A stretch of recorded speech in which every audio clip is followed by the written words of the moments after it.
Presidente Trump, o senhor foi induzido a erro. Esta é a ministra do Planejamento e Orçamento, Simone Tebet, que sem papas na língua, não se intimidou em dizer quem está por trás da ofensiva dos Estados Unidos contra o Brasil. Se a história revela que o país sempre manteve relações diplomáticas com os norte-americanos, a virada de chave veio carregada de um sobrenome aliado ao golpismo. E a ministra não se cala. É o clã Bolsonaro. Nós estamos numa situação sem precedentes, é importante colocar, né? E o que dificulta muito para a própria diplomacia brasileira, que é considerada uma das melhores do mundo. Acho que alguns fatos precisam ser colocados como preliminares na mesa de forma muito objetiva, ainda que rápida, André, em relação a esse assunto. A meu ver, o governo Trump está sendo induzido a erro por mentiras da família Bolsonaro. Então, diante desse cenário, o Brasil tem ainda a dificuldade de conviver com um fator político e ideológico no meio de uma transação que envolve balança comercial. A primeira carta, e isso é conhecimento público, causou absoluta perplexidade no governo. O presidente Lula olhou para aquilo e falou, é fake news? Porque a diplomacia brasileira nunca tinha convivido com uma situação dessa em relação aos Estados Unidos. Depois veio uma certa indignação do governo.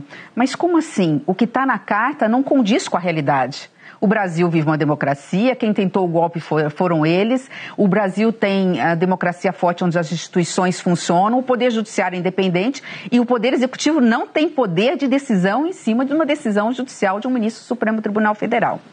Então, a partir daí, nós vamos tentar entender o que estava acontecendo com a investigação uma semana depois, na sessão 301, onde ali tinha tudo, menos discussão de comércio. Ali falava de uma possível pirataria na 25 de março, ali falava do PIX comprometendo cartões de créditos americanos, ali falava, para não dizer que não tinha nada, tinha etanol no processo. Fora isso, tinha tudo. Desmatamento ilegal no Brasil, de um país que acabou de sair, né, do Acordo de Paris. Então, diante de tudo isso, André, eu posso atestar para você e para quem está nos acompanhando, o governo do presidente Lula não saiu da mesa de negociação porque não conseguiu sequer sentar à mesa. Nós não temos com quem dialogar.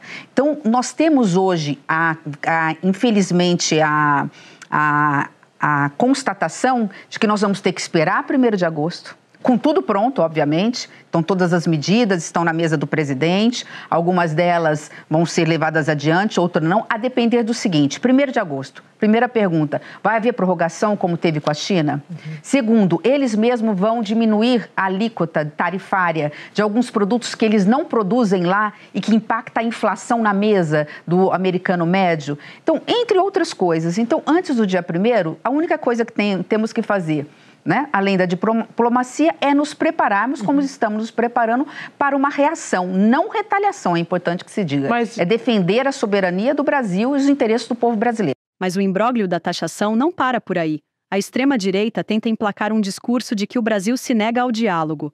Mais uma mentira daqueles que corroboram, inclusive com PIX, para que os deputados fujões articulem, junto às autoridades dos Estados Unidos, sanções contra a própria pátria. Os discursos, porém, não se sustentam. Basta ver o que o ministro da Fazenda, Fernando Haddad, apontou na terça-feira. Segundo ele, há sinais de maior sensibilidade de autoridades dos Estados Unidos para negociar as tarifas de 50% sobre os produtos brasileiros. Se de um lado o Brasil está aberto ao diálogo, o que falta para Donald Trump abrir as portas? Tebet dá a letra. Brinquei e falei assim, uniu a fome com a vontade de comer, né? Uniu o fator econômico, em que os números não se apresentavam verdadeiros, e aí eles tiveram que mudar lá na investigação e colocar, como eu disse, de PIX a 25 de março e a programa anticorrupção e desmatamento ilegal, com a vontade de comer, que é um pouco da questão ideológica, né? Não há dúvida que o primeiro passo foi, aí não é uma democracia, é preciso anistia, é preciso intervenção. Acho que a questão é muito mais Alexandre de Moraes do que presidente Lula. Está muito claro isso, né? Acho sim, não há problema. O presidente Lula não tem problema de pegar o telefone e ligar. Mas não foi uma ou duas vezes que eu ouvi o presidente dizer isso. O problema é o seguinte, eu preciso minimamente de um ponto de partida. Eu preciso de um start para chegar e que essa reunião não fique, o telefonema, depois, não fique pior do que estava. Qual é o ponto de partida, o que efetivamente vem de lá para cá, o que efetivamente, de novo, o governo americano quer do Brasil, que o Brasil ainda não tenha se prontificado, o que o Brasil tem a oferecer e que ainda não foi negociado. Eu colocaria na mesa, eu começaria dizendo, presidente Trump, o senhor foi induzido a erro. O Brasil é uma democracia, as instituições são fortes, a diplomacia Brasil e Estados Unidos vive 200 anos muito bem. O Brasil precisa dos Estados Unidos, como os Estados Unidos têm coisas que dependem do Brasil também, né? O poder judiciário é independente, eu não tenho.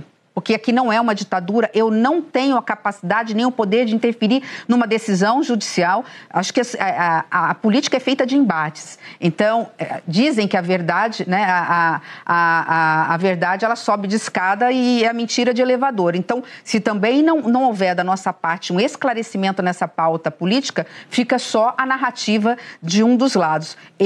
Se fosse, eu entraria sim na questão política, ideológica, com muita tranquilidade, porque nós não temos nada a esconder. Aliás, eu convidaria o presidente Trump para vir novamente ao Brasil, eu sei que ele já conhece o Brasil, para ver que aqui a imprensa é livre, que os poderes são independentes, né, que o Congresso Nacional hoje, inclusive, é muito mais fortalecido que o Executivo, né, e que a gente aqui vive com uma liberdade de expressão, as redes sociais aí podendo utilizar dentro de um regramento, obviamente, constitucional, o que quiserem, né, e que aqui houve tentativa de golpe mesmo e que os criminosos têm que estar e vão ser punidos e que têm que estar na cadeia. O governo brasileiro fez uma força-tarefa interministerial para apresentar propostas ao ministro Fernando Haddad, que depois discutiu com o presidente Lula. Ambos atuam diretamente para proteger o povo brasileiro e mostrar que o Brasil não é quintal de deputado traidor da pátria. Até porque a solução não passa necessariamente pelo fiscal, né? Nós temos aí um problema... Não precisa de dinheiro do orçamento. Não é que não vá precisar, a gente está pensando na micro e pequenas, na micro não, mas nas pequenas e médias empresas, mas elas precisam de liquidez, elas precisam de capital de giro,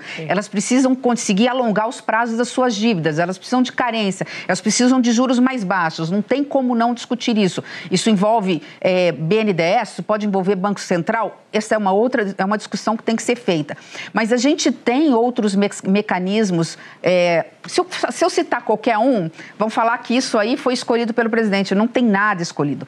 Primeiro foi um cardápio que foi feito pelo Ministério da Fazenda, o nosso Ministério não faz parte do Comitê Interministerial, nós somos representados pelo Ministério da Fazenda, junto com a Casa Civil, junto com o Ministério das Relações Exteriores e junto com o MIDIC do vice-presidente. Então, todos eles apresentaram algumas sugestões, claro que foi primeiro peneirado algumas delas, isso foi colocado na mesa do presidente pelo ministro Haddad e o presidente, na hora certa, ele tem que tomar a decisão. E tem que ser 2 de agosto, por uma única razão.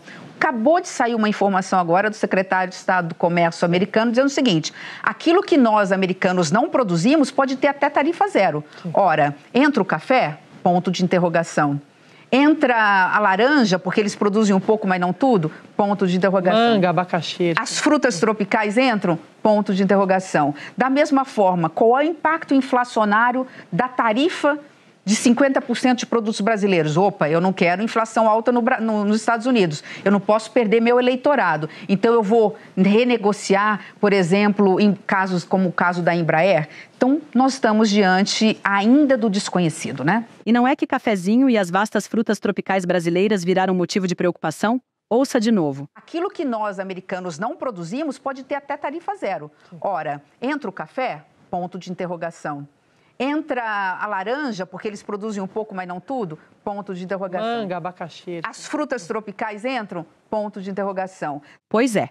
Segundo o Conselho dos Exportadores de Café do Brasil, a Secafé, 33% do café consumido nos Estados Unidos vem do Brasil. Mas não é só isso. Uma reportagem do G1 destacou que, se a tarifa de 50% entrar em vigor, os norte-americanos teriam dificuldade de suprir a demanda com outros países, enquanto os exportadores do Brasil buscariam outros mercados. Em outras palavras, o Brasil continuará vendendo, mas Donald Trump talvez não deguste um café brasileiro pela manhã. Já no outro tópico, quando a ministra fala sobre a preocupação estadunidense sobre as frutas, o respaldo também aparece em diversas manchetes. O UOL destacou que secretário dos Estados Unidos fala em tarifa zero para café e manga. Já o jornal O Globo destacou em miúdos que os Estados Unidos é potência apenas em nome, pois lhe falta o básico. A manchete diz: Estados Unidos podem voltar atrás e isentar café, cacau e alguns recursos naturais de tarifas. Enquanto Donald Trump não sinaliza uma proposta concreta, o dia 1º de agosto bate às portas,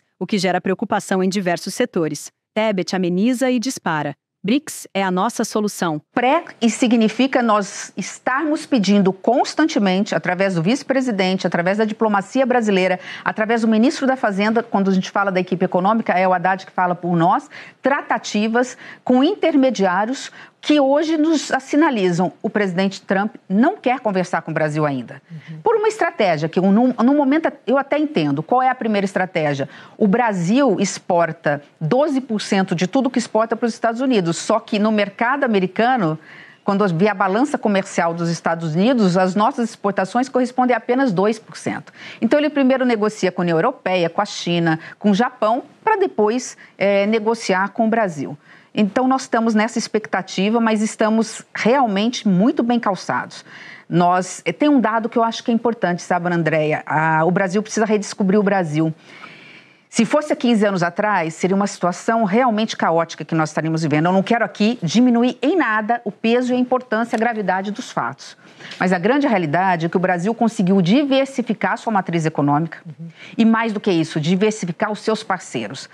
3 exemplos muito simples com números. Quando a gente fala do agronegócio brasileiro, nós estamos falando de algo em torno de 7% exportado para os Estados Unidos versus 40% exportado para a Ásia.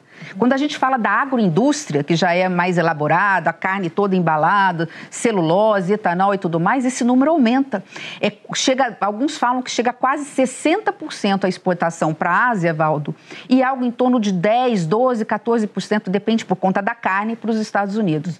E quando a gente fala do setor industrial, que esse, a meu ver, sim, é o mais atingido, por isso a preocupação especialmente com o estado de São Paulo e Sudeste, esse número também não é diferente. É quase que 1 para 4. É praticamente 40% para a Ásia versus 10%, 11%, 12% para o setor industrial. Então, diante desse cenário, quando muitas vezes a gente ouve falar o problema é o BRICS, não. BRICS é a nossa solução.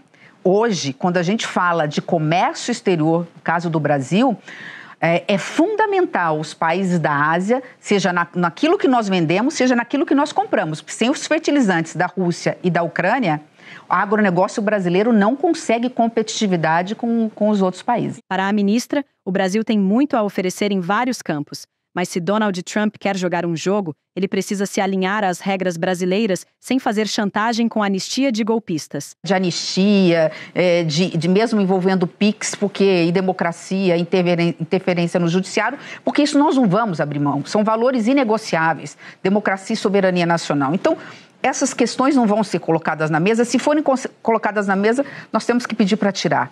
Então, o que fica? Fica a questão do que nós temos a oferecer para os Estados Unidos e vice-versa. A meu ver, como eu disse, além do etanol, nós temos a questão das terras raras que nos interessa. Nos interessa regulamentar, já estamos atrasados nisso, e nos interessa a tecnologia que nós não temos e o capital estrangeiro que nós não temos. Vamos lá, a China dificilmente queira vir e investir no Brasil, porque seremos competidores da China. A China tem a maior reserva, nós temos a segunda. A Europa não tem recurso, pode ter um outro investidor, fundos privados e tal.